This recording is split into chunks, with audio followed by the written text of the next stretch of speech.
À Dakar, les déchets agressent les plages. Ils peuvent être aperçus le long des rivages.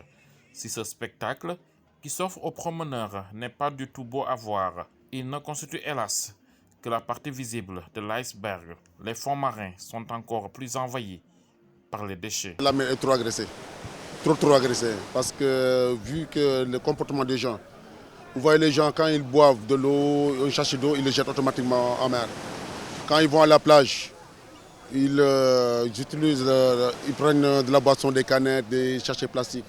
Tous les déchets, au lieu de les ramener avec eux, ils les jettent à la mer. Comme si disons que la mer n'est pas une poubelle.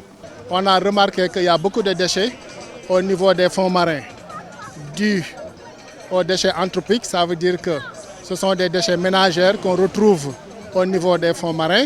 Et en plus de ça, il y a ce qu'on appelle les engins de pêche, les filets de pêche aussi qu'on retrouve au niveau des fonds marins. Conséquence, la mer étouffe. Les poissons pris au piège, souvent entre deux filets perdus, meurent. D'autres, qui n'ont plus accès à leurs trous ou aux épaves envahies par les déchets, ne parviennent plus à se poser pour la reproduction, ce qui entraîne la réduction de la faune marine. Les conséquences parce que là on a plongé, on a vu qu'il y a pas mal de déchets qu'on a en sorti dans les trous.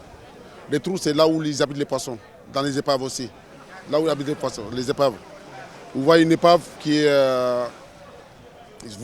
où il y a un filet coupé, il couvre toute l'épave. Et le poisson n'arrive plus à sortir, le poisson qui est à l'intérieur est piégé. Mais ceux qui sont dehors n'arrivent pas à rentrer. Le poisson meurt et une fois qu'il meurt, cette épave elle est déserte. Nous savons tous qu'il y a des conséquences sur l'abondance de la ressource, mais aussi il y a des conséquences sur la santé des animaux et des hommes.